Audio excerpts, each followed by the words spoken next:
Alors bonsoir à tous et à toutes, très heureux de vous retrouver pour ce cours. On se trouve à Neve Shalom, ouais, au 106 avenue du général Michel Bizot. Et on espère vous retrouver nombreux ici dans cette synagogue pour le cours du jeudi soir à 20 h. On va dédier le cours l'Inishmat Rachel Fortune Bat Miriam. Voilà. Alors dans la paracha de Béchalach, à part le fait on a vu, bon, Kriyat Yam-Souf, l'ouverture de la mer Rouge. Ce qui m'intéresse, c'est la façon dont les Israël se sont comportés dans le désert en rapport à leur plainte. Vous voyez comment ça s'est passé. Il y a eu, imaginez-vous, voilà, il y a eu l'ouverture de la mer Rouge, c'est fantastique. On a vu un spectacle extraordinaire. Et à la suite de ça, les Israël, la première plainte qu'ils ont formulée, c'est voilà, ils ont voulu boire, mais l'eau était amère. Alors il a dit, mais comment on va boire? L'eau est amère. Alors Hachem, il a dit, ben, vous allez prendre, il va prendre Moshe un bâton qui était doux, quoi. Et donc il a adouci cette eau. Ensuite, ils se sont plaints, ils ont dit, Vayalon, où ils se sont plaints de nouveau. Ils ont dit la chose suivante.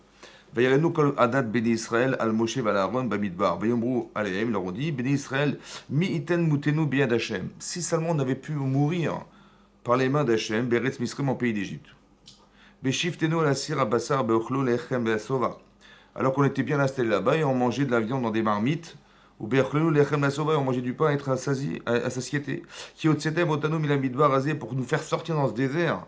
Ouais, la mythe el kol akalazé barav et pour nous faire mourir de faim dans ce désert. Alors qu'est-ce qu'il a dit Hachem, donc il a dit ça et Hachem qu'est-ce qu'il a fait?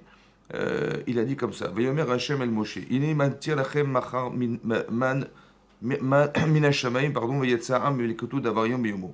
Demain, je vais faire pleuvoir du pain, ouais, bon, ce qui va être la manne, et les Israël iront récolter cette manne. Les mannes, Enasenu Ayeler Betoratino. Et afin de les éprouver, je vais les éprouver pour voir s'ils vont suivre ma Torah ou pas. Qu'est-ce qui va se passer? Donc, c'était quoi la règle? Voilà, il va tomber de la manne, ouais. Il a dit, écoutez, il va tomber de la manne tous les jours. Maintenant, n'allez pas chercher, n'allez pas conserver la manne du jour en disant, mais comment on va faire demain? Ça va? On a peur, la peur du lendemain. On dit non, ne gardez rien. D'accord? Et donc, qu'est-ce qui s'est passé? Il est tombé de la manne et ils ont gardé la manne. Et la manne, elle a pourri, elle a moisi, elle est devenue, elle a pourri, moisi, et elle était carrément, elle était véreuse, carrément véreuse. Il fallait pas conserver la manne. Après, bon, après, qu'est-ce qui s'est passé? Il leur a dit, écoutez, il va tomber 2 parts de manne le vendredi.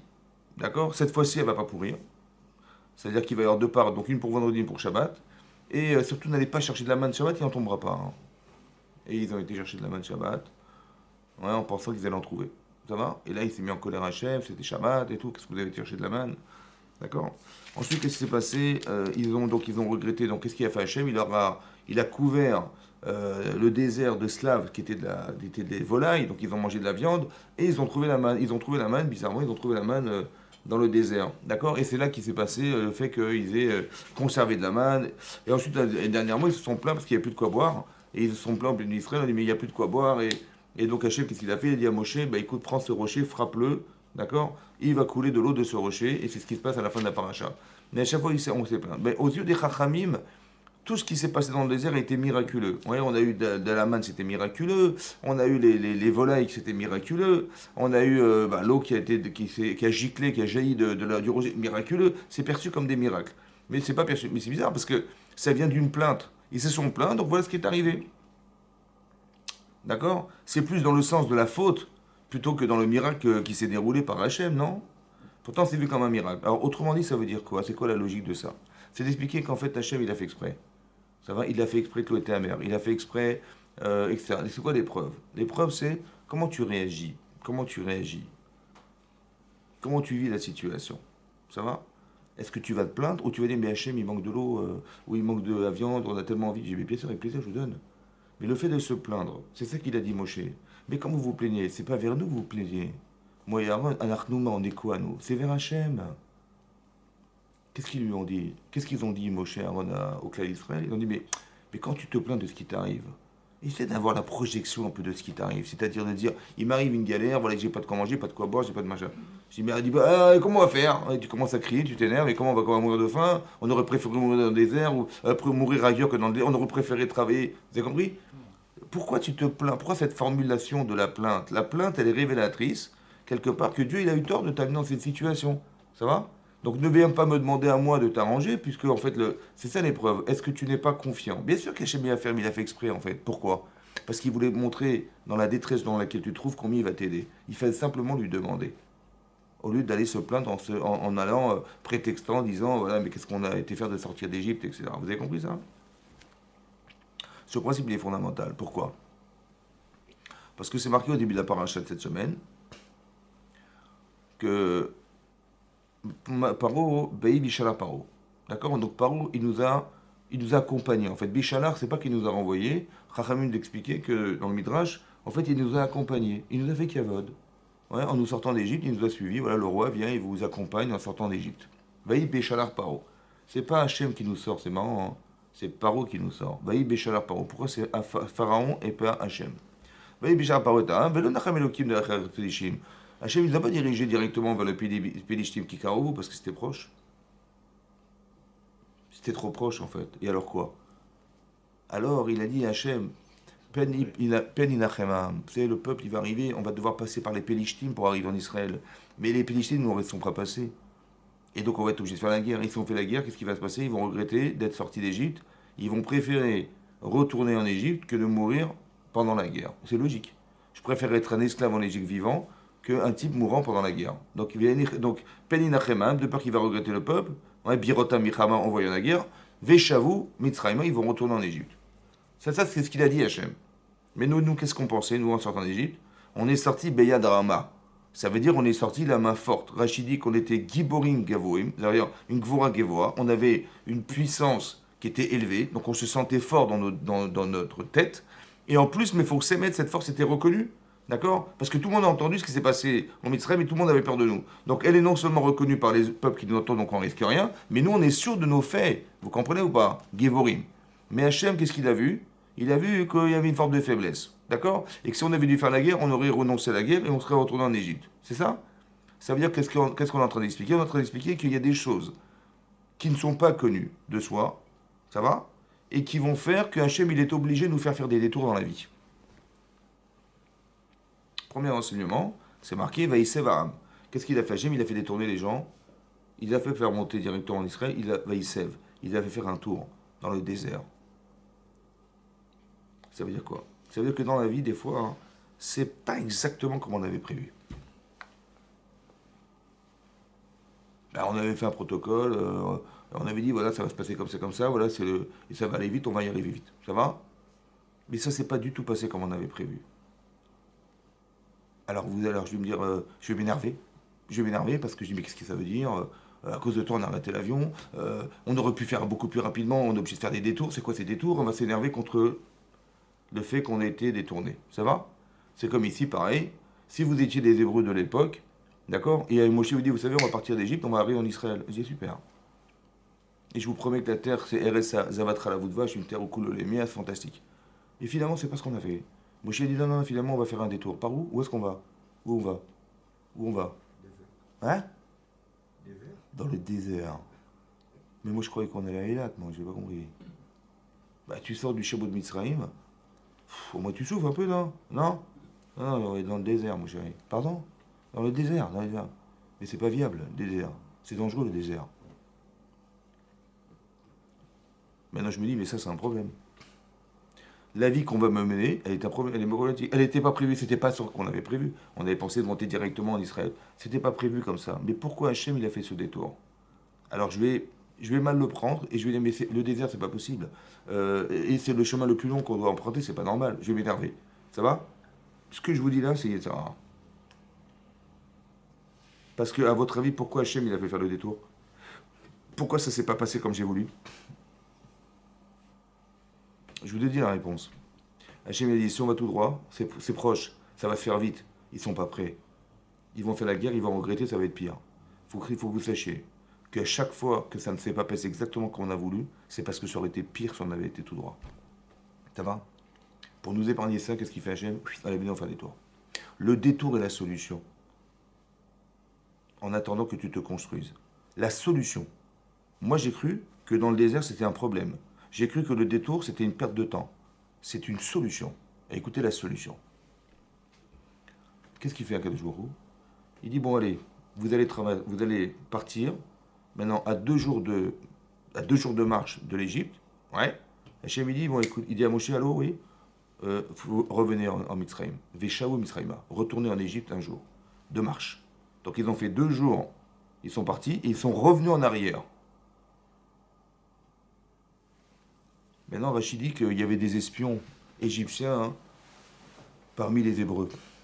Qu'est-ce qu'ils ont fait ces espions? Ils ont dit voilà, ils sont perdus. Ils n'ont pas de GPS, ils sont perdus. Dans le désert, ils tournent en haut. Et ils ont été raconter ça à Paro. Donc, il y a eu 2 jours de marche, revient un jour, ça fait 3 jours. Eux, les espions, ils ont mis un jour pour retourner en Égypte, ça va? Et ils ont raconté à Paro qu'on était perdus. Hachem, il a endurci le cœur de Paro, il a fait exprès pour qu'il ait pu dire Ma asinu. Qu'est-ce qu'on a été faire? Mazot asinu. Qui shilachnu et Israël maovdenu. On a été renvoyer les Israël qui travaillaient pour nous.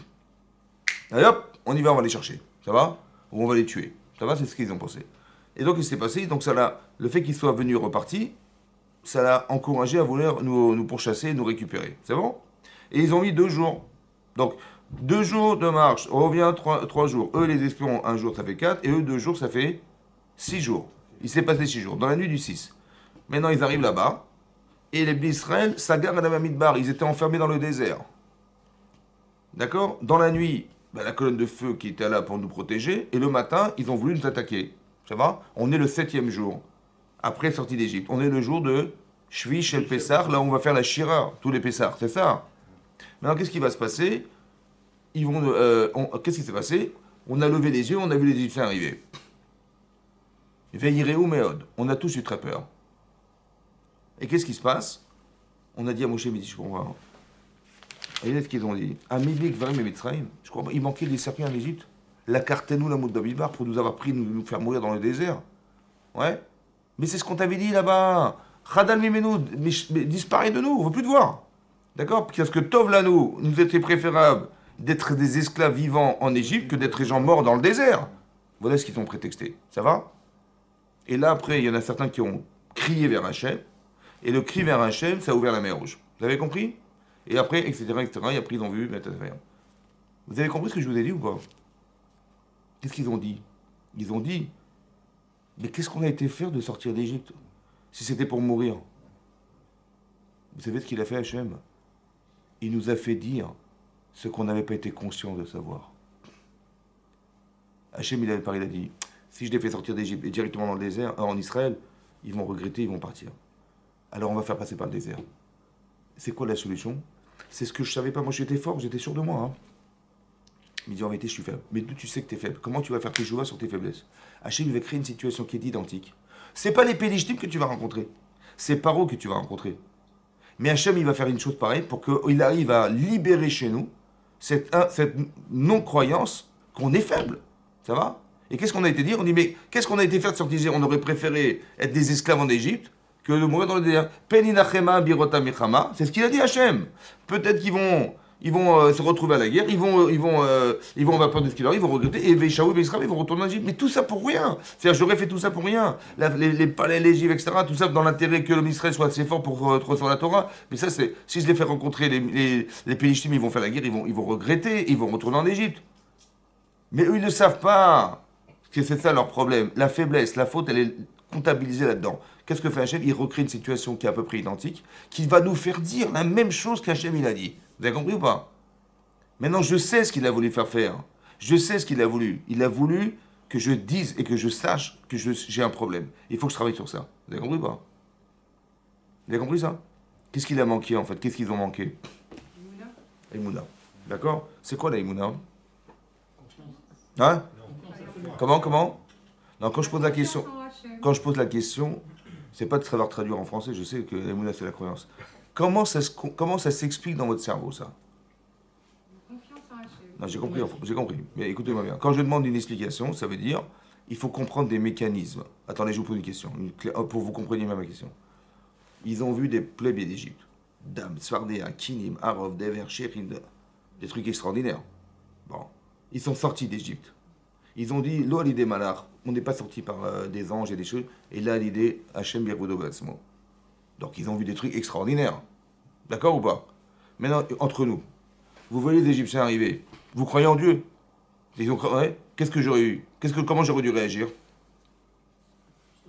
Hein? Que j'ai vu déjà, je suis tranquille. Comment j'aurais dû réagir? Tu fuis.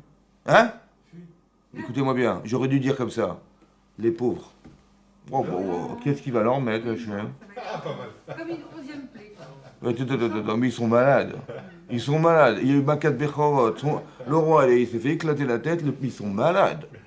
Voilà, c'est ça que j'aurais dit. Ouais? C'est ça ou pas? On va pas penser à ça. Qu'est-ce qu'ils ont fait, eux? Ils ont dit, waouh, mais qu'est-ce qui va nous arriver? Mais qu'est-ce que tu as été faire d'eux? Ça veut dire quoi, ça? Qu'est-ce que vous avez compris là-dedans? Ça veut dire qu'ils sont pas matures. Non, c'est pas ça. Ça veut dire comme ça. Vous avez raison, vous avez parlé des Mounas. Donc de la moitié. Mais comment c'est possible que tu n'aies pas pensé? Mais les pauvres mskinim, ils vont se faire éclater. C'est ça, non?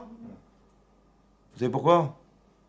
Parce que la Emouna, c'est pas la connaissance, La conscience. la conscience.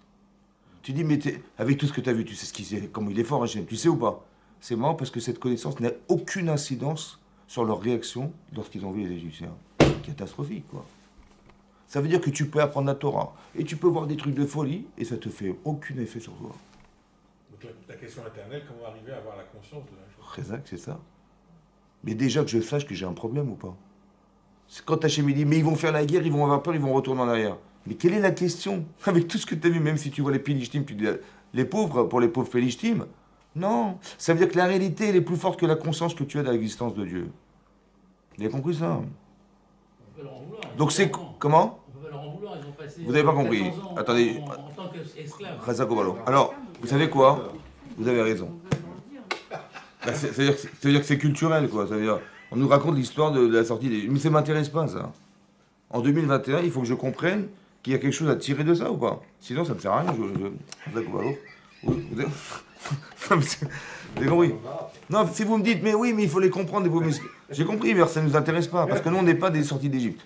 Non, à la Torah, c'est un limoud. Tu sais quoi, un limoud? Il y a des leçons à tirer. Il faut comprendre des réactions humaines. Comment ils ont réagi comme ça, comment avec tout ce qu'ils ont vu avec ça. C'est très intéressant. Ça veut dire qu'on est en train de nous expliquer comment être Mahamin Bachem. Vous avez compris? On vient à la synagogue, on écoute la Kreta Torah, je sais, mais moi je me pose une question, je dis, mais à quoi ça sert? Si vraiment le message, il n'est pas que demain, quand je vais sortir, je vais être confiant. La confiance en Hachem. Vous avez compris ou pas? Parce que tout ça, c'est de la connaissance. Hein. On est par achat, il y a des gens qui ne comprennent rien, ils savent faire les bruits, ils comprennent, les religieusement, ils écoutent. Ouais. Ça devient de la culture. Non, mais c'est extraordinaire. Ou alors le type, il comprend, mais il dit, on va lui apprendre la paracha et trucs. Ouais. Est-ce qu'on est là pour informer les gens? Ou on est là pour former les gens? Une synagogue, c'est fait pour informer les gens? Ou c'est fait pour former des gens?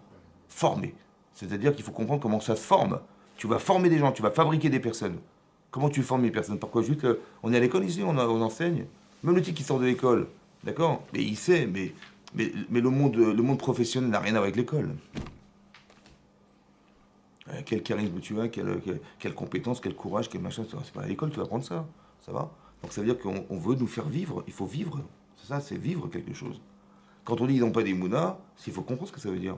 C'est-à-dire que si je doute des choses qui m'arrivent, c'est que je suis peut-être pas Mahamine. C'est gravissime. Vous avez compris pas? C'est ça que je veux dire. Il faut arriver à un niveau de confiance. Maintenant, ce qui est très intéressant, c'est ça l'expérience de la plainte. Vous avez compris? Quand je me plains, c'est comme si il n'y avait pas de bon Dieu. Vous comprenez ça? Vous avez compris ça?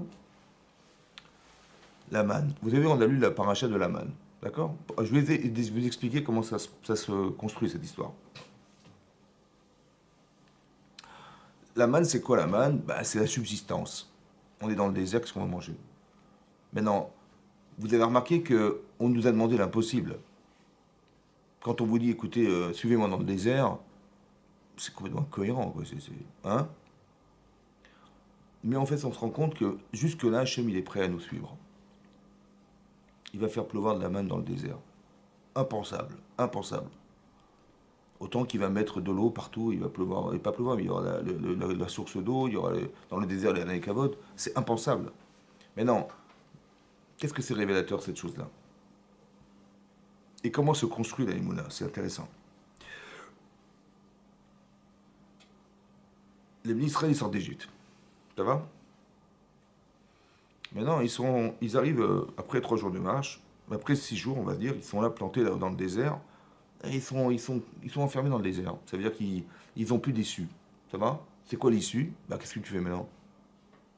Bah, écoutez, je vous explique. Tu vois les Égyptiens arriver, une armée d'Égyptiens. Tu sais pas te battre. Tu es un esclave. Tu as des armes, mais tu sais pas te battre. Et tu les vois arriver. Tu vois à droite, le désert. À gauche, le désert. Derrière toi, c'est la mer. Et tu les vois arriver. Qu'est-ce que tu fais? Dites-moi, quelle est la solution physique? Qu'est-ce que tu veux faire? Hein? Drapeau blanc. Je me rends. Hein? Je me rends. Il n'y a pas se rendre. Ils ont dit, mais quoi, tu croyais qu'il manquait des cercueils pour qu'on meure dans le désert? Donc comment ils ont traduit la situation, eux? Ils vont nous tuer. Ils vont nous tuer. C'est ça qu'ils ont compris. Ils vont nous tuer. Soit ils vont nous tuer, soit je vais mourir de faim et de soif dans le désert, soit je vais mourir noyé dans la mer. Ça va ou pas? Khazak ou Balour. Qui c'est qui a organisé cette situation? Hachem. Hachem. Il faut toujours dire c'est Hachem. Qu'est-ce qu'il veut Hachem? Il veut qu'il prie. Hein? Non. Vatem Tachar Rishon. Il ne veut pas qu'il prie. Comment? Il a dit il veut qu'il prie. Mais là, il ne voulait pas qu'il prie. Qu'est-ce que tu fais dans cette situation-là? Attendez, est-ce qu'il y a une solution? Physiquement, il y a une solution? Un miracle. Hein? Un miracle. Pas bien. Il y a une solution ou pas? Il y a des gens, qu'est-ce qu'ils vont faire dans cette situation-là? Ils vont faire un ulcère à l'estomac. Et comment on va faire? Et qu'est-ce que... Mais comment on va s'en sortir? Mais c'est fou. Tu vois? Pourquoi? Parce que je vis la situation. Mais non, je vais vous apprendre un truc. Dorénavant, il faut réfléchir comme ça. Il ne faut pas essayer de réfléchir à ce qui t'arrive. Tu dis, mais si c'est comme ça, tu deviens fou, quoi. C'est vrai ou pas? Il y a des situations dans la vie où Hachem, il nous laisse plus de chance. Plus zéro. Tu peux rien faire, tu es bloqué. C'est vrai, ça arrive dans la vie comme ça. Mais pourquoi faire? Pourquoi il nous angoisse la vie comme ça? Ouais? C'est ce qui se passe là. Qu'est-ce qu'on a compris? On va dire comme ça. Parce que là, en vérité, c'est bizarre, parce qu'il a créé une situation où on ne peut pas réfléchir. C'est vrai. Tu les vois arriver, qu'est-ce que tu vas dire? Ben, instantanément, dans la peur, qu'est-ce que tu vas dire dans la peur? C'est ce que tu vas dire en vérité. Mais c'est quoi? Pourquoi Hachem il a fait ça de façon subie? Et pourquoi on n'a pas le temps de réfléchir? T'as le temps de réfléchir, attends, il arrive là, il est en courant, là, il arrive en galop, au galop, comment tu vas réfléchir?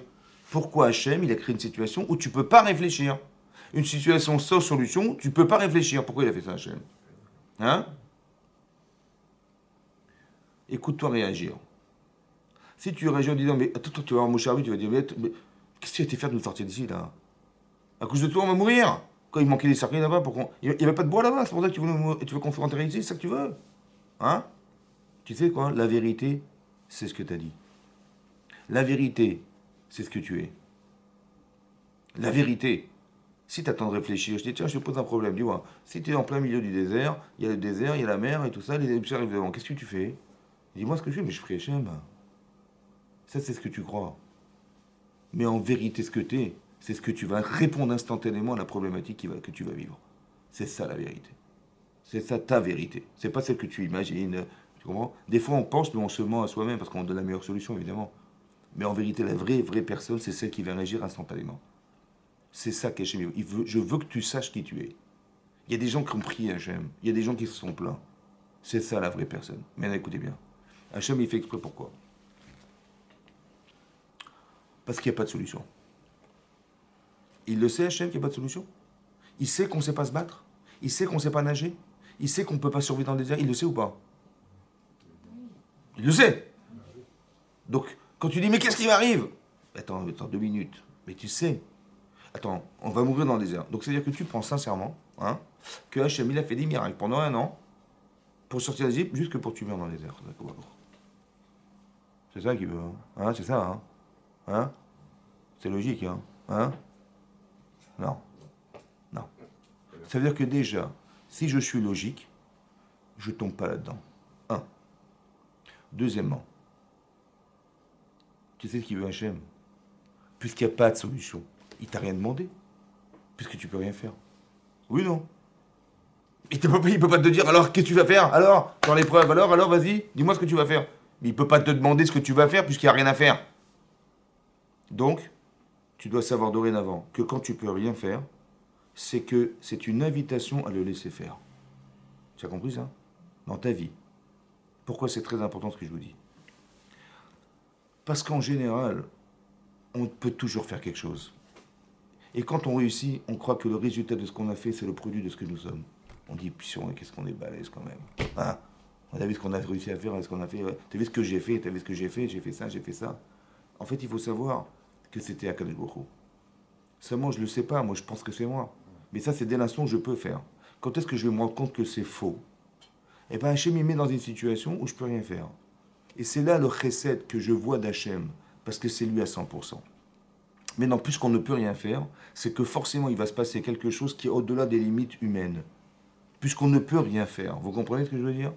Donc il va forcément se passer quelque chose. Je ne sais pas ce qui va se passer. Qui c'est qui aurait imaginé une seconde que la mer allait s'ouvrir? Personne. Tu vas avoir un coup de fil, tu vas avoir un machin, tu vas rencontrer quelqu'un, je ne sais pas ce qui va se passer.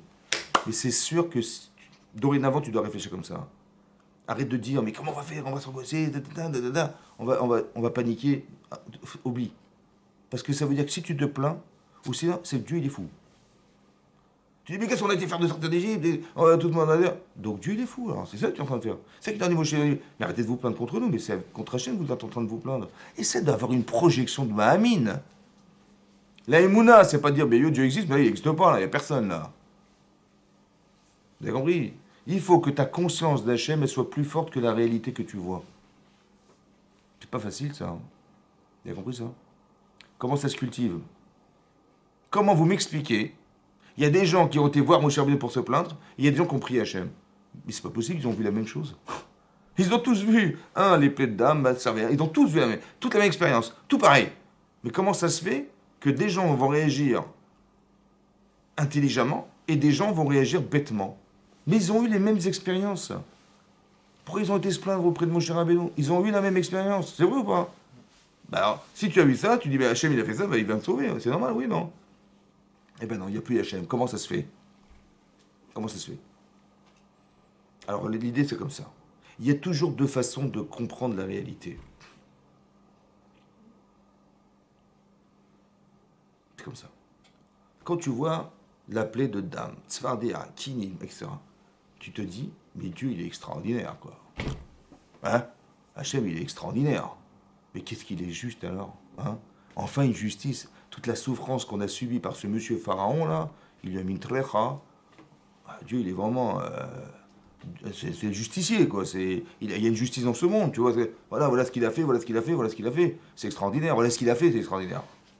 De qui je parle? Je parle d'Hachem. Je dis il est extraordinaire.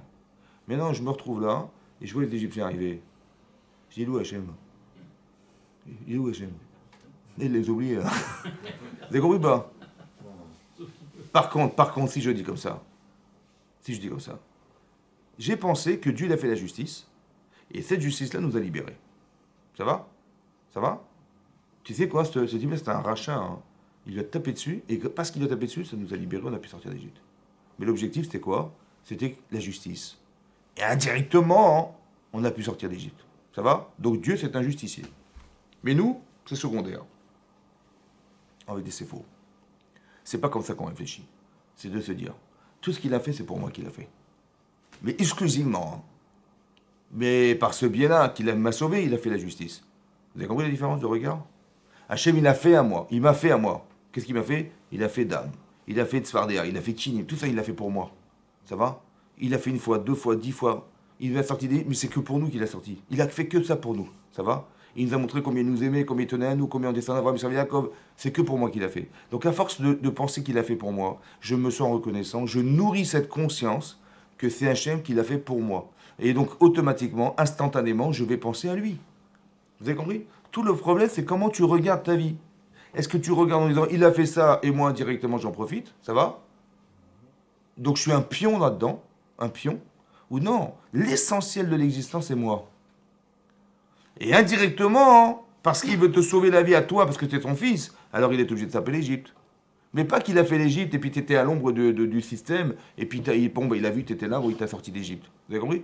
Le problème, c'est le regard que j'ai. Est-ce que c'est pour moi qu'il a fait ou alors c'est pour la justice qu'il a fait? Cette différence de relation avec Hachem fait que je peux me dire, il est où le bon Dieu là? Il y a le silence de Dieu. Vous avez compris le truc? Ou bien non, je dis, mais non, mais Hachem il est là, mais c'est ça qui me sauve en fait. De cristalliser cette relation avec Hachem en rapport avec le fait qu'Hachem il m'a dit un jour, Bani matem l'Hachem lokechem, vous êtes les enfants d'Hachem. Ça va? Mais ils ne pouvaient pas le savoir, ça. Comment? L'histoire, elle venait de commencer, ils ne pouvaient pas le savoir, eux. Il le savait parce que Hachem, il a dit, quand Serach Batacher, elle a dit au Skenim, celui qui vous dira Pakod Ifkod, c'est lui Mashiach. Serach Batacher, elle était la fille de Hacher. Elle a connu Yaakov Avinu. Et Yosef, avant de mourir, il a dit Pakod Ifkod Elokim etrem ve'alitem et tatzmosai misé. Itechem. Il a dit Pakod Ifkod. Je me souviens, Pakod Ifkod, c'est le mot de passe. Il a dit quand il dira Pakod Ifkod, c'est ça. Vous avez compris? C'est ça que Yosef, il a dit, et c'est moi qui vous donne l'information, et je vous dis, parce qu'elle a vécu très très longtemps, Serach Batacher. Et donc elle a pu donner cette information. Vous avez compris pas? Mais cette information veut dire quoi? Elle veut dire simplement que Hachem, tu descends d'Abraham, Israël, Yaakov, etc., tu l'as ligné de Hachem, et donc tu vas sortir d'Égypte. C'était la promesse qu'a faite Hachem à Abraham, en disant vous allez sortir d'Égypte et vous rentrez en Israël, d'accord? Ça, c'était une chose qui était connue, évidemment. Ça va? Ils étaient minimes, les Bnei Israël. Seulement, il y a des degrés d'émouna, ça va? Il y a la connaissance, il y a le type qui est traditionnaliste, il est truc, mais bon, à combien il va être religieux, combien il va accepter Hachem? C'est au niveau de la tradition, après c'est trop dur. Vous avez compris? Après il y a le type qui est pas un peu truc, après il y a l'orthodoxe, ouais. Mais après, il faut savoir qu'est-ce que veut dire l'orthodoxie. C'est quoi d'être orthodoxe? Vous avez compris? C'est quoi d'être Ben Torah? Il faut comprendre ce que c'est. Tu dis, le type, il connaît toute la Torah. Oui, mon logiciel, il connaît mieux. Ça va? J'ai un CD-ROM, il fait jamais d'erreur.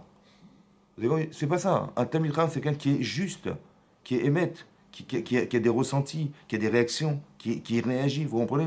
Vous avez eu un rave ici. Vous avez vu ce que ça veut dire? Vous avez compris? C'est ça. C'est de réactivité, la sensibilité. C'est ça la vie. Vous avez compris? C'est ça la vie. C'est ça la Emouna. Ça va? Ça veut dire que je ne regarde pas la situation telle qu'elle est présentée et je la juge, mais je dis, mais c'est Hachem qui. Comme si on devait se mettre à la place d'Hachem. Tu dis, mais Hachem, je suis Hachem, je t'envoie ça. Qu'est-ce que tu aurais pensé si tu l'avais fait? Comme ça qu'il faut réfléchir. Ça va? Et donc quand je réfléchis dans ce sens, j'ai une autre façon de penser. D'accord? C'est ça. L'Agma dans Psachim, elle dit, l'Agma dans Ta'anid, elle dit la Badafbet. Rabbi Yochanan, il a dit, il y a 3 clés qu'Hachem n'a pas transmises à des anges.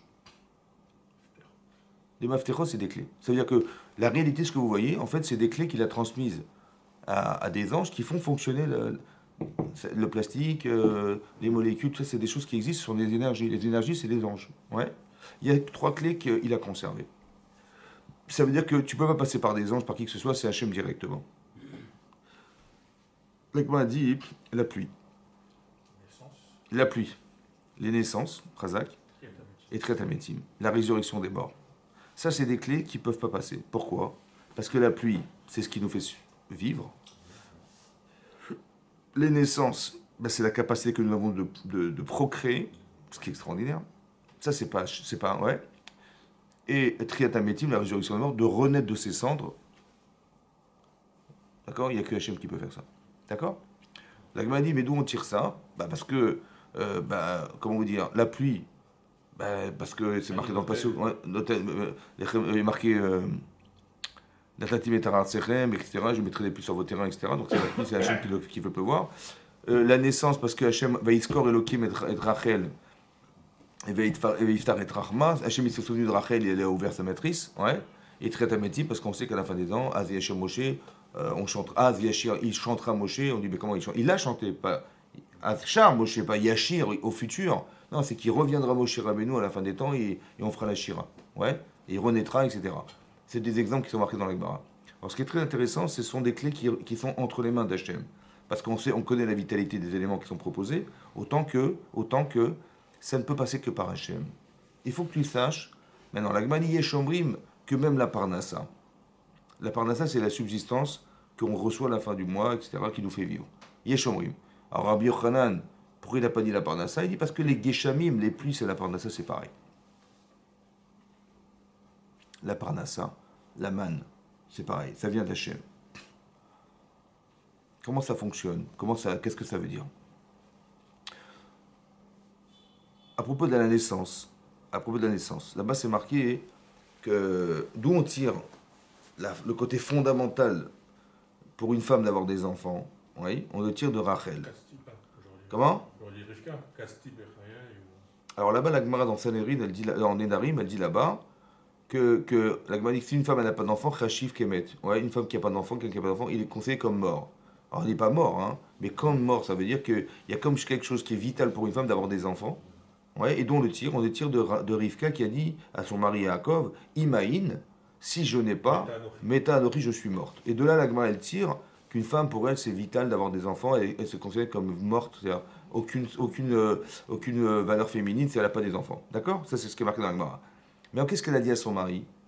Elle a dit Imaï Meta Anochi. C'est comme si qu'elle lui fait comment dire, une menace. Voilà, elle dit sinon, je suis morte. Voilà, qu'est-ce qu'elle lui a dit en fait? On ne sait pas ce qu'elle lui a dit. Alors Rachid expliquait, elle a dit à son mari, elle dit je comprends pas, qu'est-ce que tu attends pour prier comme ton père? Bah, ton père c'est Yitzhak, d'accord? Il a prié pour sa femme, elle est tombée enceinte par le srout de ton père. Pourquoi? Parce que ton père c'était un tzaddik et son père c'était aussi un tzaddik. Et toi, tu es un tzaddik et ton père, Yitzhak c'était un tzaddik. Par contre, Rivka c'était une tzaddikette, mais son père c'était un rachat. Et mon père s'appelle Lavan, c'est pas un tzaddik non plus. Alors je dis pas qu'est-ce que tu attends? Qu'est-ce que tu attends pour prier pour moi? Comme si qu'elle reposait la faute sur son mari en lui disant mais c'est de ta faute si j'ai pas d'enfant. D'accord? C'est Rivka? Rivka elle a dit ça à son mari. Non, Rachel, pardon, elle a dit ça à Yaakov Avinu. Non, je Rivka. D'accord. Ah pardon, excusez-moi. Non, Rivka, comment dire, c'est Rivka qui n'a pas été répondue parce qu'elle était fille d'un rachat. Ça va? C'est ça qui est marqué dans Rachid. Maintenant, elle a raison ou pas? Bah, elle a raison. Bah, elle a raison. Bah, ça ne fait pas. Qu'est-ce qu'il a répondu à Yaakov, il a répondu Atachat de l'Ekmenochi, est-ce que je suis à la place de Dieu, moi? Bon, c'est une bonne réponse, ça vous va? Non, c'est pas sympa. C'est pas gentil. En fait, qu'est-ce qu'il a dit à sa femme? C'est ça, à la place d'Hachem, je suis. Alors, quand vous voyez le texte de la Torah, vous croyez qu'il a eu l'insolence de dire ça. Je crois que je suis bon Dieu, moi. Genre, débrouille-toi, va voir le gynéco. Bon, non, c'est pas ça qu'il a dit. En fait, il n'a pas dit ça. Il a dit comme ça. Et je vais t'expliquer émotionnellement et je vais t'expliquer rationnellement que c'est pas possible. Pourquoi? Parce que tu me dis, mais fais comme ton père. Je ne suis pas mon père. Parce que mon père n'avait pas d'enfant. Donc il peut avoir les émotions de sa femme qu'il n'en a pas. Et donc il va associer la souffrance de sa femme et la sienne, il va prier. Tu as compris? C'est ça un tzaddik. Mais moi j'ai des enfants. Donc je ne pourrai jamais atteindre le niveau de prière de mon père. C'est pas possible. Ça c'est de façon émotionnelle. Rationnelle, c'est comme ça. Si tu avais raison que tu comptes sur moi pour que je prie, alors Hachem il m'aurait jamais donné d'enfants. Ni de Léa, ni des servantes. J'ai des enfants. Donc logiquement, tu ne dois surtout pas compter sur moi. Parce que si, Bémet, tu avais raison que je dois prier pour toi, alors Hachem, il m'aurait privé d'enfants. Et j'aurais prié pour toi comme mon père. Mais j'ai des enfants. D'accord? D'accord? Ça veut dire quoi? Ça veut dire que, logiquement, c'est l'inverse que tu dois penser. Si tu dis, mais mon mari de Saint-Élie qui va prier pour moi, tu n'arriveras jamais à atteindre ce que tu dois être. C'est-à-dire Rachel qui va engendrer Yosef. Alors, ne compte que sur toi-même. Atachat Elohim Anochi, non. Je ne suis pas à sa place. J'aurais bien aimé, je ne peux pas. Parce que la logique d'Hachem, c'est de dire, si tu comptes sur moi, tu veux dire, mon mari, il va rien, tu n'arriveras jamais au bout de ce que tu dois atteindre. Or, si je ne dois pas prier de toi, donc tu ne peux compter que sur toi-même, il la renvoie sur ses obligations de femme. Vous avez compris? Et c'est comme ça qu'elle va devenir Rachel, et c'est comme ça qu'elle va engendrer Yosef. Parce qu'elle va s'attacher dans le manque qu'elle a. Vous avez compris? Ça veut dire que nous, on s'imagine, il y a des femmes qui vont être traumatisées d'être stériles. Elles vont dire, mais qu'est-ce que j'ai fait au bon Dieu pour être stérile? Ouais. Écoutez-moi bien. C'est exactement l'inverse. Ce sont des femmes tellement exceptionnelles qu'Hachem dit cette Neshama, elle doit naître de cette femme. Yosef, il peut naître que d'elle. Pourquoi Yosef? Parce que Yosef, il va se retrouver à 17 ans en Égypte, ouais, dans le pays le plus corrompu de la terre. D'accord? Il va passer par des épreuves exceptionnelles. Il faut qu'il ait la force, la émouna, de pouvoir résister à tout ce qu'il va subir. Mais pour lui donner cette force, il faut que tu sois une femme exceptionnelle. C'est quoi la femme exceptionnelle? C'est de s'attacher de toutes ses forces par le fait de ne pas avoir d'enfant à Hachem. Vous avez compris? Ça veut dire de ne pas dire, attends, ça fait 3 fois que je demande, il ne m'a pas répondu. Bon, bah c'est bon, je ne vais pas insister. C'est ça qu'on dit en général. Tu vas taper chez tes voisins 3 fois, il ne répond pas, tu dis, bon, il ne va pas se gêner. Ça c'est vrai ou pas? On est des gens civilisés. Oui ou non? Avec Hachem, c'est l'inverse. Il faut insister, réinsister, si c'est vital, tu dois insister 1000 fois, 1 milliard. Pourquoi? Parce que le manque que tu vas créer par le fait de ne pas avoir va être comblé évidemment par ce qu'il va te donner. Et là, tu auras la conscience de l'amour que tu as d'Hachem. Vous avez compris ce qui va se passer ou pas? La conscience, elle vient des fois par le manque. Alors que nous, on pense qu'on est des rachats, je ne suis pas comme toutes les femmes, j'ai dû faire des bêtises. Vous avez compris ce qui se passe? Ça, c'est Yetzirah, ça. Parce que toutes les imotes, elles étaient des tzadikites, elles n'ont pas eu de gosse. Donc, il faut comprendre. Alors, tout à coup, elles étaient des rachats, c'est faux. Donc, quand on étudie, on comprend que c'est faux. Ça va? Et quand vous voyez que c'est faux, vous dites, je ne tombe pas dans le problème du Yetzirah. Et je vais insister lourdement. Chana, elle a insisté comme une folle. Elle a eu Shmuel Hanavi. Vous avez compris ou pas? Comme si que la stérilité n'avait de sens que pour être un démonstrateur de valeurs profondes qu'on avait en soi. Vous avez compris? Et pas l'inverse qu'on devrait nous faire croire. Ça va? Vous avez compris ça? Mais c'est ce qui va se passer. C'est pour ça que les clés, elles sont entre les mains d'Hachem. Les clés, ces clés-là, c'est Hachem. Ça sert à rien de dire c'est les clés, c'est Hachem. Il n'y a aucune raison que ça ne marche pas. Parce que Hachem. Hein? Agar, elle a pensé que Sarah, elle était richac parce qu'elle n'était pas enceinte. Pas Racha, mais moins de tzadéket qu'elle. Elle a dit la tzadéket, c'est qui? C'est moi, si j'ai eu des enfants tout de suite. Et elle s'est gourée. Elle a tout cassé, en fait. Elle a tout raté. Mais ce que je veux dire par là, c'est comme ça que ça se réfléchit. Les clés, c'est ça. La clé, c'est Hachem. Trietametim, c'est Hachem. Comment ça fonctionne? Parce que la Gemara dans Sanhedrin, dans Pérek Relek, elle dit la chose suivante. Si quelqu'un ne croit pas en la résurrection des morts, il n'a pas de part dans la résurrection des morts. La Gemara demande, Kol Kachlama. Pourquoi tout ça? Ça veut dire, le type, il fait Tarata Mishpacha, il lit la Torah tout le temps, il est, je sais pas moi, il fait toutes les mitzvot, il mange kasher, il est irréchamé, tout ce que vous voulez. Tout ça. Il dit, oui, je veux bien, mais de revivre descendre, j'y crois pas. Ça va? Alors, s'il y croit pas, il pourra pas revivre. Pourquoi? La Gemara dit, Mida keneged Mida. Ça veut dire, si le type, il y croit pas, qu'est-ce que tu veux qu'on lui donne? Il y croit pas. Vous avez compris? Ça veut dire qu'on peut pas te donner quelque chose que tu ne conçois pas. Vous avez compris ça? C'est ça. Donc les clés, elles sont entre les mains d'Hachem, mais il faut que tu donnes une force pour que ça puisse se faire. Ça va? Il faut que cette force-là, tu lui donnes. La capacité mentale à penser que c'est possible, ça te donne le droit d'y accéder. Mais si tu n'y crois pas, ça ne marche pas. Vous avez compris ou pas? La confiance que tu lui donnes, la clé, c'est ça. Alors il te donne la possibilité de revivre. C'est très tamétim. La parnassa, c'est pareil. L'agma, il dit comme ça. L'agma, elle dit que tu dois boire et manger moins que ce que tu gagnes. Tu dois te vêtir et te couvrir à la hauteur de ce que tu gagnes. Mais kvod banav veishto, mais le respect que tu as de ta femme et de tes enfants, yoter mima sheyeshlo. Tu gagnes 2000 euros, tu dépenses 2002, 2005. Comment c'est possible que tu peux dépenser plus que ce que tu as? L'agma dit parce que en vehi tloim becha. Tes enfants et ta femme, ils dépendent de toi. Veata taloui bemi sheamar veya olam, et toi tu dépends de celui qui a dit que le monde soit. Ça va? Comment ça marche? Là-bas le Maral dit que la bracha, elle vient de la femme. Pourquoi? Bah, c'est logique, parce que quand tu es célibataire, tu as besoin de combien pour vivre? Bah, pour être seul, tu n'as pas besoin de grand-chose. Tu payes ton loyer, tu peux manger. Mais dès que tu as une femme, des enfants, etc., dès que tu vois l'armoire de ta femme, tu comprends tout de suite. D'accord? Mais non, ça coûte, c'est ça, ça coûte, hein? Oui, c'est ça. Mais non, il faut. Mais Hachem, il te donne. Mais la bracha, elle vient de ceux qui vont te donner un supplément de salaire, parce qu'il faut bien nourrir, il faut bien que tu sois responsable. Attention, la bracha de ta femme, elle ne se pourra se faire, et de tes enfants, que dès l'instant où eux croient en toi. Mon mari, il est capable de subvenir à mes besoins. Papa, il est capable de subvenir. Mais si maman, elle pense que non, et mes enfants, ils pensent que non, je peux prier toute la journée, ça ne marchera pas. Parce qu'ils ne me donnent pas ce pouvoir. Vous avez compris ou pas? Et toi, tu dois avoir aussi la capacité de dire, je sais qu'Hachem, il va m'aider. Parce que je ne peux pas les laisser comme ça. Et donc, tu vas te suspendre à Hachem. Vous avez compris comment ça marche? La confiance qu'on te donne et la confiance que tu donnes, elle te donne du force. Mais si toi, tu donnes la confiance à Dieu, et tes enfants, ta femme, elle n'a pas confiance, elle dit, ouais, mon mari, j'y crois pas. Ouais, ça ne marchera pas. C'est un truc de fou, ça veut dire. Vous avez compris? C'est pareil, très ami. Tu ne peux pas recevoir ce que tu ne penses pas pouvoir recevoir. C'est pas Chazvé Shalom qu'Hachem m'a puni, c'est que je ne peux pas te donner ce que tu ne penses pas recevoir. C'est impossible. Vous avez compris comment ça fonctionne? Ces clés-là, c'est Hachem. La parnassa, c'est Akadosh Baruch Hu. C'est marqué caché maisonotave chez la dame. Qui est chrétien? Ça veut dire quoi? Il est difficile de gagner sa vie comme l'ouverture de la mer Rouge. C'est quoi qui dure? Comme la l'ouverture de la mer Rouge. Caché Zoubogo chez la dame, qui est chrétien Zouf. C'est dur de marier des gens pour... comme l'ouverture de la mer Rouge. Et toujours en référence à la paracha de Béchalar, l'ouverture de la mer Rouge. Qu'est-ce que vous avez compris là-dedans? Qu'est-ce que vous avez compris? La Parnassa, c'est dur, comme l'ouverture de la mer Rouge. Qu'est-ce qui est dur dans l'ouverture de la mer Rouge? Hein? Qu'est-ce qui est dur? Hein? C'est dur pour qui? Pour Dieu ou pour toi? Il y a marqué caché. Pour Hachem, parce que ça dépendait de nous. Très bien, ça dépend de... Alors comment c'est dur pour lui? Il pouvait rien faire sans. Nous, ose les Elohim, quoi. Et on- Très bien. Bah, alors comment c'est dur? C'est quoi qui est dur? Il devait attendre qu'on fasse. Il pouvait rien faire. Lui, c'est dur. Hein? C'est dur comme chrétien chauve. C'est dire quoi comme Il ça? devait nous attendre. Hein? De nous attendre. C'est quoi qui est dur? Ah, de nous attendre, tu dis c'est dur. Ça dépend pas de lui, quoi.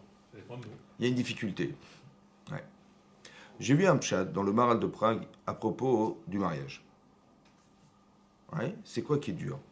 Alors il explique comme ça. De rester marié. Hein? De rester marié. On va se marier. C'est vrai. Maintenant il explique comme ça. Il y a une Gemara dans Sota qui dit que Hachem, il est mes avec Zivugim. Comment il fait rencontrer les personnes? C'est marqué les films à ACM. Selon ce que les gens font, c'est ce qu'ils sont. On est ce qu'on fait. Ça va? Donc il dit si t'es comme ça, ben, on va trouver une femme qui correspond à ce que tu fais. La Gemara dit mais c'est faux. Il y a dans la Gemara dans Nida, ouais, que il y a une bat code qui dit bat ploni les ploni. Ça veut dire qu'il y a une fille, un tel, la fille d'un tel, elle est réservée à cet homme.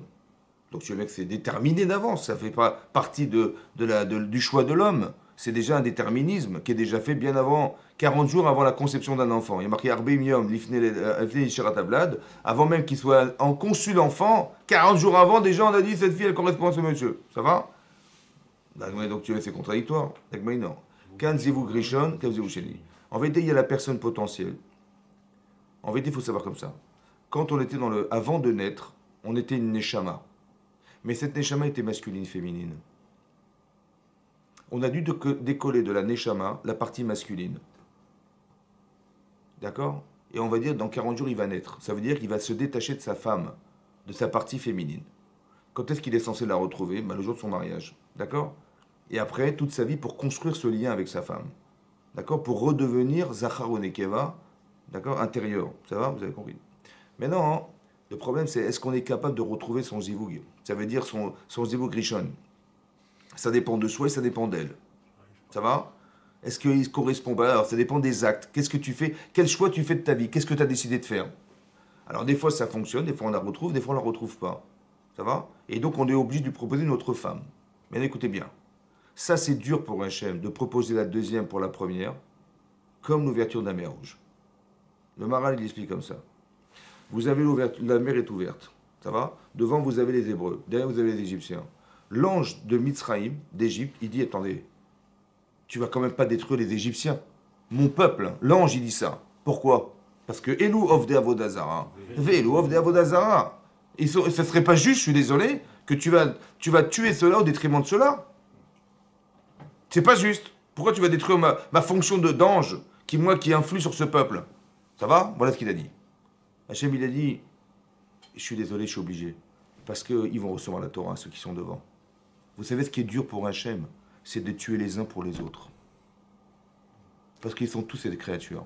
Caché qui crée Tzemsouf. Je suis désolé, il va dire un Aneshama numéro 1. Je suis désolé, mais il a choisi une autre fille. Je suis désolé. C'est caché Alain qui écrit à Tzemsouf, ça. Vous avez compris ou pas? Donc c'est un choix d'Hachem. Oui, c'est dur pour lui parce qu'il va être obligé de dire à la Neshama, qui était le Zivuk Rishon, comme ça dit le Maral de Prague, dans la Gemara. Je suis désolé de te dire qu'il a changé, ou elle a changé. Eh ben, je suis désolé, je suis obligé de lui présenter celle-là. Vous avez compris ce que ça veut dire, ça? C'est caché, c'est difficile pour Hachem. Comme ça a été difficile à Chrétien de dire, je vais devoir éliminer les uns pour laisser vivre les autres. Alors que ce sont ces créatures. Il est confondu dans ça, il a un dilemme. Vous avez compris ce que ça veut dire, ça? Non. Par rapport au Zivug, c'est-à-dire quoi? C'est-à-dire qu'à la base, il y en a deux, forcément deux? J'ai dit comme ça. Il y a Zivug Rishon et Zivug Sheni. Zivug Rishon, le premier couple, c'est celui qui était le potentiel dans le Gan Eden qu'on a dû défaire pour arriver à ce que monsieur naisse et après il doit retrouver sa femme. Après, ça va? Maintenant, s'ils correspondent dans leurs actes et dans ce qu'on espère d'eux, alors ils vont se retrouver. Et sinon, les films à ACM, c'est ce que la Gemara répond. Ça dépend des actes des gens. Donc si le type il est en décalage, ou lui est dans son truc, mais elle est en décalage, on ne peut pas les marier, c'est impossible. Donc qu'est-ce qu'on fait? Eh bien, on est obligé de lui dire à elle, je suis désolé, Ou toi, parce que toi, t'es resté bien et lui, ton mari, non. Ah ben, je suis désolé, on va te retrouver quelqu'un d'autre et lui, quelqu'un d'autre, je suis désolé. On va sacrifier l'un pour l'autre. Mais personne, il peut. Vous avez compris, c'est ça que le Maral explique. Comme dans l'ouverture de la mer Rouge. Ça, c'est le pshat du mariage. C'est impossible qu'en 20 ans, chacun il fasse le même travail. On n'a pas dit. Non, mais tu sais pas ce que tu dois faire dans ta vie. Mais ce que tu as choisi d'être, peut-être c'est le Béhémet, c'est ce qu'on attendait de toi. Tu as compris ou pas? Et elle, on dit, selon les facultés qu'il a, etc., il doit arriver à ça. Mais c'est ce que tu as réussi à atteindre. Et l'autre, peut-être pas. Vous avez compris? Et donc, on est obligé d'être mes avec, trouver une autre femme ou un autre homme qui correspond à cette femme ou à cet homme. Donc, Hachem, il est entre guillemets désolé de sacrifier l'un pour l'autre. C'est pareil, il est obligé de dire au Bisrim, je suis désolé, mais il faut qu'il reçoive la Torah, je peux rien y faire. Tu as compris ce qui se passe? Voilà. Maintenant, ça c'est dans le mariage. Maintenant, dans la Parnassa, j'ai pensé à comme ça. Caché qui est créé à Souf. Quand les Israël, avec tout ce qu'on leur a donné, ils sont sortis d'Égypte. D'accord? Quand ils ont vu les Égyptiens arriver, qu'est-ce qu'ils ont dit? Mais qu'est-ce qui nous arrive là? Ouais? Mais je comprends pas. Mais si c'est pour mourir, j'aurais préféré travailler en Égypte, être un esclave. Qu'est-ce qu'on a gagné? On va mourir dans le désert, qu'est-ce qu'on a gagné? J'ai peur, dit Hachem, que quand je vais donner la parnasse à la personne, j'ai peur qu'elle va tomber dans le panneau de croire que c'est elle. Comme là, j'ai compris qu'il a dit, mais qu'est-ce qu'on a été faire de sortir d'Égypte? Comme si c'est toi qui étais sorti. Mais il est où Hachem? J'ai peur qu'on va réagir comme dans Kriyat Souf. Parce que l'argent, ça a une telle influence sur l'être humain que le type, il peut oublier le bon Dieu. Comment il va oublier? Il va dire, attends. Qui c'est qui a fait les études? Qui c'est? Hein? Qui c'est qui a eu l'examen? Qui c'est qui a réussi? C'est moi. Qui c'est qui a été voir les banques? C'est moi. Qui c'est qui a ouvert l'entreprise? C'est moi. Qui c'est qui a trouvé le produit? Qui c'est? Un truc de fou, j'ai breveté, mais avec moi. C'est moi. Attends, je suis désolé. Qui c'est qui a trouvé les meilleurs clients? Qui c'est qui a le meilleur graphiste, la meilleure pub, le meilleur vendeur? Mais c'est moi, j'ai tout recruté, j'ai tout fait. Mais aujourd'hui, qu'est-ce qu'il a fait, Hachem, franchement? Quand j'ai affiché les pubs, il a permis au type de voir la pub, mais c'est fini. Il m'a téléphoné sur le champ, le bonhomme. Donc moi, j'ai fait 95, Hachem, il a fait 5. Il dit, j'ai peur de ça. Comme en Kriyat Souf, ils vont oublier les gens. La Parnassa, c'est comme Kriyat Souf. C'est caché pour Hachem. J'ai pas envie de le donner, j'ai peur qu'il se plante. Vous avez compris ce que je veux dire? Alors qu'on doit se lâcher, on dit, mais tout vient d'Hachem, évidemment. Mais si tu as compris, c'est grâce à qui? Et si tu as vu, c'est grâce à qui? Et si tu arrives à te déplacer, c'est grâce à qui? Et si tu arrives voir le banquier et tu as parlé, c'est grâce à qui? Et si tu arrives à entendre et à voir, c'est grâce à qui? Mais c'est grâce à Dieu. Et toi, tu crois que c'est grâce à toi, mais c'est stupide. Tu as compris? Et tu risques de voir la réalité telle que tu vas l'enfermer dans ce que tu vois. Ce qui est faux. Parce que tout ça, c'était parce que c'était ton mazal. Mais laisse parler ton mazal. Laisse parler Hachem dans ta vie. Ça va? Laisse-le l'opportunité de te donner ce que tu mérites d'avoir. Et pas de t'enfermer dans ce que tu crois. Ça va? Mezonotav Shenadam, Ksuvino, Meroshen et Roshana. Ça a été réfléchi depuis longtemps déjà, avant que tu l'aies déjà. Rosh Hashanah, déjà, c'était calculé. On sait exactement ce que tu vas dire. Katsuv, ça veut dire que Satsu, c'est fixé depuis Rosh Hashanah. Après, à toi d'être dans les prédispositions de ce jour, parce que tout se décide ce jour-là, pour que tu sois le tzaddik qui va permettre à Hachem de te donner. Si tu n'as pas confiance en lui, tu as confiance en toi, tu vas recevoir à la proportion de ce que tu peux faire. Mais Hachem, il avait peut-être prévu sûrement plus que ça. Ça va? Et donc c'est dommage que tu n'aies pas confiance. C'est ce que l'Agma a dit, écoutez-moi bien. Tout est fixé ce jour-là, pourquoi? L'Agma d'Afudbet a dit là-bas, dans Rosh Hashanah, dit comme ça. Si quelqu'un était tzaddik, et qu'on avait préparé pour lui Maïm Rabim, beaucoup d'eau, ça veut dire beaucoup de parnassa, et qu'entre-temps, monsieur, il est devenu rachat, alors, l'eau qu'on a promis, on ne lui enlèvera pas. Hein. Mais ça va tomber dans l'eau, dans les mers, dans les déserts, dans les trucs. C'est-à-dire qu'il a beaucoup d'argent, hein. Mais cet argent, il va la recevoir. Mais ça va être dans les médecins, dans les PV, dans les impôts, dans les trucs. Ça ne lui profitera pas. L'inverse. Si c'était un rachat, Roshana, et on a dit Maïm Me'atim, un peu d'eau, un peu de moyens, et puis que finalement il a fait tchouva, alors il dit de changer ce qu'on a prévu, on ne peut pas.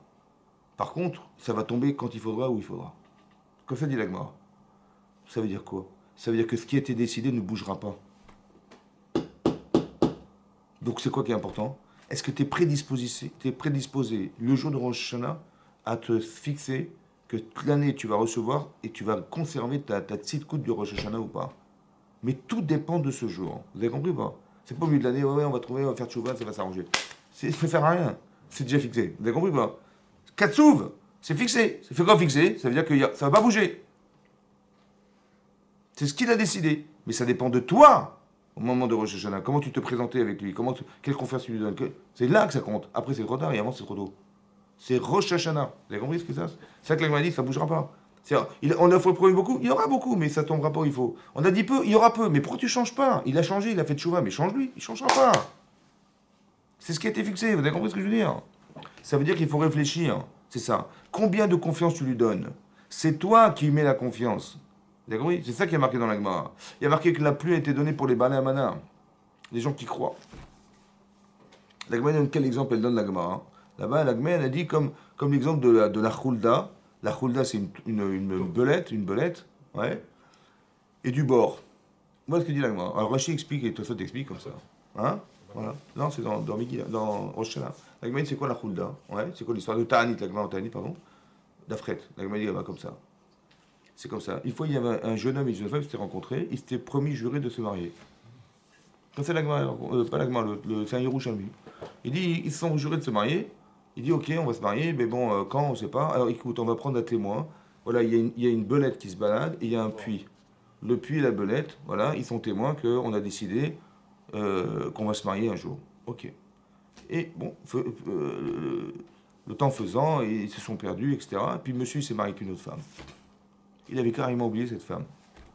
Il s'est marié avec elle et ils ont eu 2 enfants. Un, il est mort noyé dans le puits, et l'autre, il est mort mangé par une belette. Sa femme a dit, qu'est-ce que ça veut dire et tout Minachami, mais ça veut dire comment il s'est rappelé la belette, le puits, il s'est rappelé, oh là là, j'avais promis à une fille que je me marierais avec elle, et à cause de ça, là, tu vois. Il dit, je suis désolé, on va divorcer, il faut que tu l'épouses. Et il a épousé cette femme. Finalement, ils ont divorcé, il a épousé cette femme, qu'il avait promis. Mais pourquoi Hachem, il a fait en sorte que, Chazvé Shalom, ils sont décédés comme ça? Parce qu'ils ont mis leur confiance dans ce témoignage. La belette et le puits. Là où tu mets ta confiance, comme fait que tu donnais une force à la chose. D'accord? Ici déjà, tu peux mettre ta confiance dans un puits, dans une belette, alors avec un Kadosh Baruch Hu, a fortiori. D'accord? La Emouna, c'est d'arriver à avoir la conscience de mettre la force là où tu devrais la mettre, c'est-à-dire dans Hachem. Et là, la limite, il n'y a pas de limite. Vous avez compris ce que je veux dire? Il y a une non-limite, autant dans la connaissance, autant dans tout ce que vous voulez. Autant dans la richesse, dans tout ce que vous voulez. Mais il faut être un entrepreneur. Quelqu'un qui veut œuvrer pour. Comme elle a dit, Aser Kedeshetit Asher. Donne le Maaser. Donne la dîme. Ouais. C'est quoi la lacha? La lacha, c'est que Ain Yafa, quelqu'un qui a un bon œil, alors il va habiter à bon œil. Il va donner 20% de ce qu'il gagne.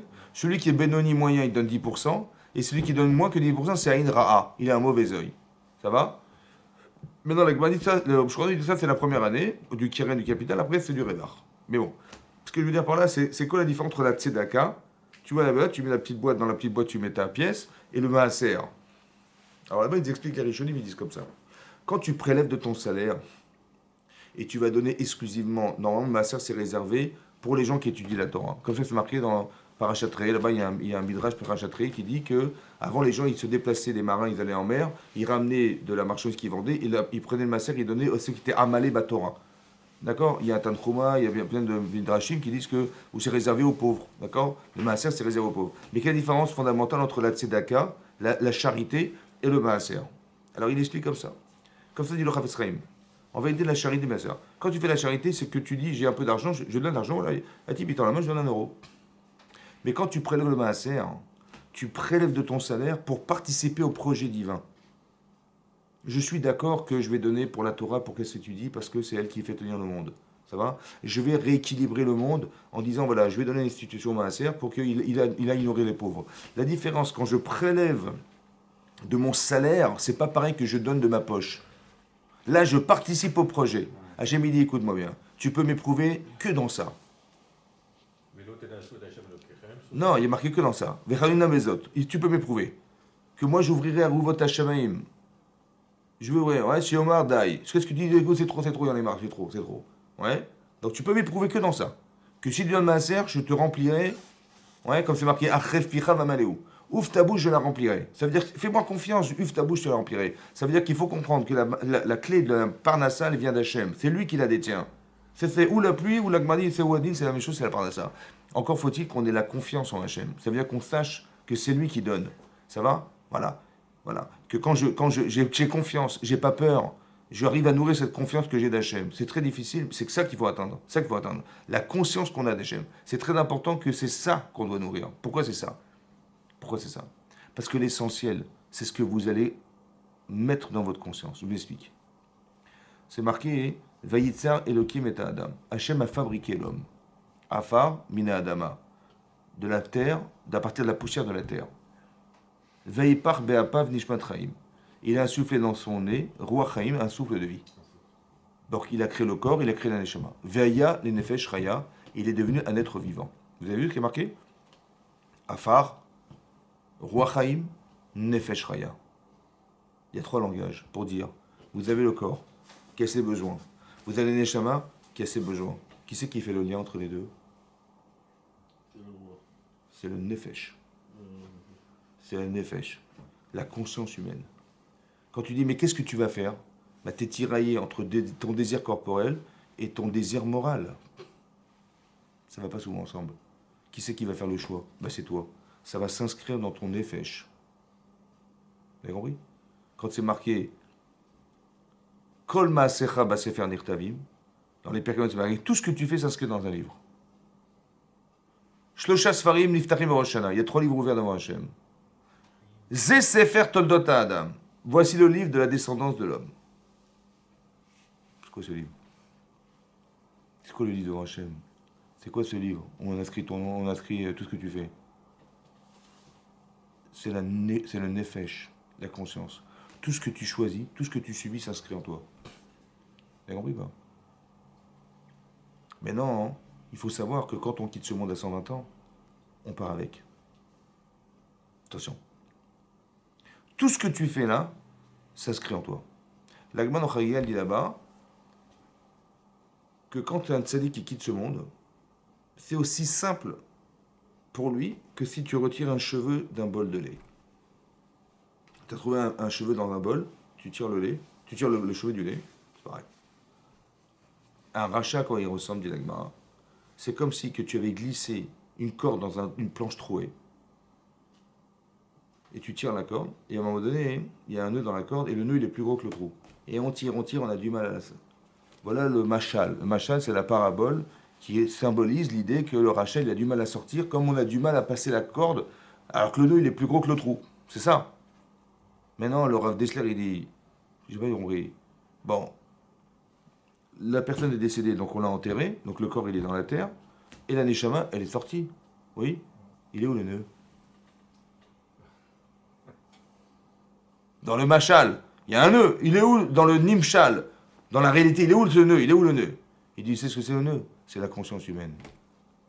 Le nefesh Adam. C'est-à-dire que le type qui est rachat, il veut vivre sa vie sur terre. Ça va? Maintenant, quand il décède, mais c'est l'antithèse, il croit qu'il allait vivre l'éternité ici, lui.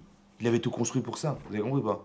Et quand il doit mourir, ouais, sa conscience, il dit, mais je veux pas partir, moi! Mais il part avec. Qu'est-ce que ça change? C'est comme ça. Écoutez bien. Il y a marqué dans la Mishnah Nochelek. C'est dans la Gemara ou c'est dans la... Kol Israël Yeshlem Chayim Laba. Kol Israël. Ah, il part en futur. Et la Mishnah dit Elouen Shelem Chelek. Voici ceux qui ne vont pas, qui n'ont pas de part. Et la Gemara cite des rois et des idiototes et des simples. J'ai compris. Il est marqué tout le monde y va. Hein. Et après tu dis voici ceux qui n'y vont pas. Mais non, c'est faux. Il fallait dire voici ceux qui iront et ceux qui n'iront pas. Mais si tu mets tout le monde y va, c'est incohérent de dire voici qui n'y vont pas. Vous avez compris, pas? Qu'est-ce que j'ai compris de là? J'ai compris comme ça. Tout le monde y va. Tout le monde y va. Mais le type qui n'est pas religieux, le type qui ne peut pas voir les rabbins, Pas s'ennuyer. pas s'ennuyer, il va devenir malade. Il va arriver là-bas, il part avec sa conscience. Il dit, mais c'est quoi ces religieux là? Mais qu'est-ce que je fous là? Mais c'est ça le guéhinam. Le Maharal de Prague, il explique que le guéhinam, l'enfer, c'est l'antithèse du Tov. C'est que le type il est complètement inadapté dans un monde dans lequel il se retrouve, qui n'est pas du tout celui qu'il a construit dans sa vie. C'est ça le nœud. Vous avez compris ce que je veux dire? L'opportunité que tu as de vivre sur Terre, c'est d'arriver à t'adapter à un monde dans lequel tu vas atteindre un jour. Le tzaddik qui fait des mitzvot, Mais il fait dans l'objectif d'arriver au là-bas. Donc c'est facile de quitter ce monde. Mais celui qui fait dans l'intérêt de rester là, c'est compliqué de le quitter ce monde. Autant qu'il a une conception du monde qui n'a rien à voir avec celui qui va aborder un jour. Quand tu mets en balance, tu mets ta vie sur Terre, elle va durer ce qu'elle durera. Et tu mets l'éternité. Qu'est-ce qu'il faut choisir? Mais qu'est-ce qu'on a choisi, Bémet? Est-ce qu'on réfléchit à atteindre l'éternité? Ou on essaie de voir comment on va se débrouiller demain, la parnassa, les machins, comment je vais me payer, machin. Attendez, je vais me rassurer, j'ai épargné là-bas, j'ai épargné. En fait, on ne s'occupe pas forcément d'éternité. Vous comprenez ce que je veux dire? Cette conscience, c'est celle qui va rester, à Botaï. Donc c'est ça. Il faut dire à Hachem, écoute, j'ai pas le temps. Hein. J'ai besoin de mon temps. Il faut qu'on ait cette conscience de ce qu'est-ce qu'on est venu faire sur Terre. C'est très important. Mais non, tu sais pertinemment que les mitzvot, c'est celles qui sont le plan, on va dire, de ce que tu espères atteindre un jour. Ça passe par des mitzvot. C'est comme ça. Le plan du monde, c'est la Torah. Mais le plan du Olam Haba, c'est aussi la Torah. Maintenant, la Torah que vous avez là, c'est le découpage qu'on a sur la terre. C'est celui que Moshe Rabbeinu nous a donné. Mais en vérité, vous allez voir que la Torah, c'est pas forcément ce que vous avez là. La preuve. La Gemara dans Shabbat, elle dit que quand Moshe Rabbeinu, il est monté chercher les Luchot Abrit, ouais. Et les anges, ils ont dit, mais qu'est-ce qu'il... Il a dit, mais... Il dit, c'est qui Maénoch qui t'esquire. C'est qui les hommes pour que tu t'en souviennes? Ils ont dit les anges. C'est-à-dire, ils font des avérotes, des machins. Il a dit à Moshe, il a dit, bah, dis-leur quelque chose. Il a eu très peur parce qu'ils étaient en feu, ils vont brûler. Il a dit, bah écoutez, il y a marqué... hein? Oui, mais qu'est-ce qu'il a dit? Il a dit, quel argument il a donné Moshe? Il a dit, bah, il y a marqué, qu'avait de tavicha vetimecha. Bon, vous avez des parents? Non. Il y a marqué, il faut faire le Shabbat. Vous avez Shabbat? Non. Ils ont dit, ah ouais, t'as raison. Ils ont acquiescé, ils ont fait des matanotes, des cadeaux. Comme ça dit l'Agmara. Mais j'ai pas compris, mais ils n'ont pas la paracha? Ils n'ont pas lu la paracha que... Vous avez compris, pas? C'est avec la Torah qu'ils ont, c'est pas la nôtre. Nous, on a une Torah qui est de Maasim. Alors, il y a un découpage dans la Torah. Mais si vous deviez rassembler toutes les lettres, il y a peut-être une façon de lire, autre. Il y a plusieurs façons de découper la Torah. Les couper, ça veut dire les mots. Tu veux dire, la lecture, tu peux faire comme ça, tu peux, comme ils font les codes, là, vous avez vu, hein? Bon, ben, peut-être qu'ils lisent comme ça. Et donc, cette Torah n'a rien à voir avec... Mais il faut la Torah. Le Chafetz Chaim, il disait que quand le Rav Mordechai Shapira, il a institué le Daf Yomi, il a dit c'est super. Pourquoi? Parce qu'au moins un type, il peut dire que j'ai fait le chasse. Tu fais 1 heure quart par jour, tu dis dans 7 ans et demi, j'ai fini le chasse. Au moins, tu sais que tu l'as lu au moins. Mais sache que ce que tu as étudié, tu pourras t'en servir. Ce que tu n'as pas étudié, tu ne pourras pas t'en servir. C'est ça que la Gemara dans Psachim a dit. Il y a un type, il est monté Bamarom, dans le ciel, il a dit j'ai vu un monde inversé. Olam Afour Haïti. Comment Afour? À l'inverse. Il a dit ce qui est vide sur terre, ça se remplit. Mais ce qui est plein, ça ne se remplit pas. Hein. Là-haut, c'est l'inverse. Ce qui est vide ne se remplit jamais. Et ce qui est plein peut se remplir. Il dit pourquoi? Parce qu'un type qui étudie la Torah, eh ben, il peut se greffer. Parce que la Torah que tu as compris. Il dit même, je crois que c'est le Rav Tzion Abashon, il dit, même la Kabbalah que nous on étudie, ouais, mais c'est la pellicule de l'oignon. C'est ridicule. Même les plus grands Mekoubalim que vous imaginez, c'est ridicule. Parce qu'en vérité, tu dis ce que tu peux. Ouais, la Mlacha Merouba, elle est énorme. Mais après, t'inquiète pas, ce que tu as greffé sur terre, tu t'en serviras, les Olam Vaed. Mais il faut l'avoir étudié. Il faut l'avoir appris, il faut la notion, il faut...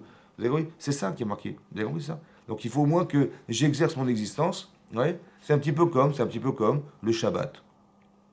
Il y a marqué Ba Shabbat Ba Menoucha. Hachem, il a créé le Shabbat, la Menoucha. C'est quoi la Menoucha? C'est pas le canapé, hein. La Menoucha, c'est la Menoucha Tanefesh. J'ai fini ma semaine, je suis contenté, Là-bas, on explique que à grande échelle et à petite échelle. À petite échelle, c'est ta semaine et le Shabbat, il faut que tu rentres Ben Moucha. Zachor, rappelle-toi du jour du Shabbat, les cas des jours pour le sanctifier, pour faire de ce jour un jour spécial. Mais rappelle-toi la semaine. Ça veut dire quoi? Ça veut dire organise ta semaine. Pour que quand tu rentres, tu dis pas, ouais, j'ai pas fini ça, il faut que ça. Et dimanche et lundi, ouais. Non, il faut que tu fasses organisation. Pour que tu rentres le Shabbat, Ben Moucha. En disant, voilà, j'ai fait ce que j'ai fait, mais je peux rentrer tranquille. Mon cerveau, il est libéré, je peux faire. Ça, c'est Shabbat. Mais en vérité, par extrapolation, il faut que tu saches. Ta vie, elle durera ce qu'elle durera. Mais il faut que tu partes d'ici Beminoucha. Ça veut dire quoi? Tu dis, voilà, j'ai fait ce que, je suis heureux, j'ai fait ce que je devais faire. Pas de dire, mais attends, il me reste combien de temps et comment je vais faire et machin, je panique. Zachor et Yom Shabbat. Rappelle-toi de ce que tu vas réaliser dans ta vie. Parce que la vie future, elle va arriver un jour. Donc, réorganise-toi pour pouvoir partir avec le maximum de bagages. Pars-toi avec le maximum de mitzvot. C'est comme ça qu'on réfléchit. Vous avez compris? En vérité, le travail, ça doit nous amener un salaire. Mais qu'est-ce qui est plus important? Ce que je fais pour la société ou ce que je gagne? Quand on a créé la société, c'était pour donner des salaires ou pour créer des travaux? Hein? Au début. Bah, au début, il fallait qu'il y ait des médecins, des gens, il fallait des plombiers, des machins, il fallait. Maintenant, bon, bah, il faut bien les salariés, les gens. En vérité, le travail, c'est l'essentiel. Après, on gagne sa vie par le travail. D'accord? Aujourd'hui, les gens pensent l'inverse parce que la société est établie. Donc, je dis, qu'est-ce qui gagne le plus? Mais au départ de la société, il fallait créer des gens qui ont des capacités à travailler. Le travail est essentiel. Le salaire est secondaire. Dans la Torah, c'est exactement l'inverse. C'est le salaire qui est essentiel. C'est ce que tu vas recevoir qui est essentiel. L'essentiel, c'est ton salaire. Et ce que tu vas faire est secondaire pour atteindre le salaire. Bien compris ça? C'est l'essentiel. Donc dans ta tête, tu dois dire, il faut que j'atteigne le maximum. Il faut que j'arrive à faire... Je veux gagner le plus d'argent possible, mais combien tu vas penser, combien tu vas gagner le plus de mitzvot possible? C'est ça ton salaire qui est éternel. Ce que tu vas gagner sur terre, ça restera là de toute façon. Par contre, là-bas, tu vas l'emporter avec toi. Donc il faut réfléchir logique. Il vaut mieux que tu aies le maximum de bagages de Torah et de Massim Tovim, tout ce que tu peux faire. La Gemara dans Tuvot, elle dit là-bas, d'Afsir Merzein, elle dit que Maroukva, il faisait du chesed. Mais quel chesed il faisait? Vous savez ce qu'il faisait? Il allait chez les gens, en cachette, il mettait de l'argent entre le gond et la porte, discrètement. Et un jour, un type qui était pauvre, il a voulu savoir qui il était. Il a attendu il a entendu du bruit, il a ouvert la porte, et Maroukva, il l'a vu, il a commencé à courir, il s'est jeté dans une fournaise ardente. Pourquoi l'Agma a dit? Parce qu'il a dit, j'ai pas envie de lui faire honte, je préfère mourir. Maroukva, qu'est-ce qu'elle a fait sa femme? Elle est rentrée dans le four avec lui.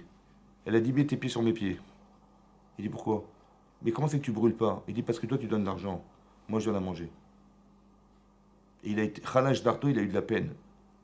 Parce qu'elle faisait un chesed de tzedaka qui est plus fort que le sien. Ça va? Maintenant, l'Agma a dit qu'à la fin de sa vie, qu'est-ce qu'il a dit? Et ça, c'est la halakha. Il a dit peut-être que je vais partir au Lamaba, mais j'ai peut-être pas fait assez de tzedaka. Il a donné la moitié de sa richesse pour les pauvres. Et après, il est mort. Et ça, on a le droit de faire. On n'a pas le droit de faire ça de son vivant, parce qu'on n'a pas le droit de dépenser plus de 20% de son salaire pour la tzedaka. Pour ne pas qu'un jour, on puisse dépendre nous-mêmes des autres. Ça, c'est la halakha. Mais à la fin de sa vie, qu'on ne dépendra de personne, on a le droit de donner même... il a donné la moitié de ça. Il dit, peut-être avec l'argent que j'ai fait, j'aurai au moins le mérite de rentrer au Lamaba. Ça veut dire qu'on est dans cette préoccupation... Vous avez compris? Shamaï va arrêter. Le ciel et la terre. D'accord? Il faut penser, on est sur la terre, il faut penser au ciel. Vous avez compris? Qu'est-ce que tu vas gagner d'être? C'est pour ça qu'on doit s'acharner, tu es à Torah, c'est pour ça qu'on doit enseigner à Torah à nos enfants, pour ça qu'on doit les emmener à l'Eshiva, mais c'est fondamental, parce qu'ils vont passer 1 an, 2 ans, peu importe, en tout cas, ils vont être indépendants un jour dans l'étude. Après, ils étudieront pendant 60 ans. Ils vont travailler, ils vont étudier 60 ans. Tu vois? Mais si ça fait étudier, mais ils vont toujours attendre. Ah oui, alors, non. Il faut qu'on ait cette force de dépendance. Mais ça, il faut leur apprendre à pouvoir se donner le devoir et le droit de retrouver un jour ce qu'Hachem attend de nous. C'est ça, vous avez compris? C'est ça, les clés de la parnassa, c'est ça, les clés de ne pas se plaindre, etc. C'était ça l'objet du choix. Chazak, excusez-moi, Chazak ou Baruch.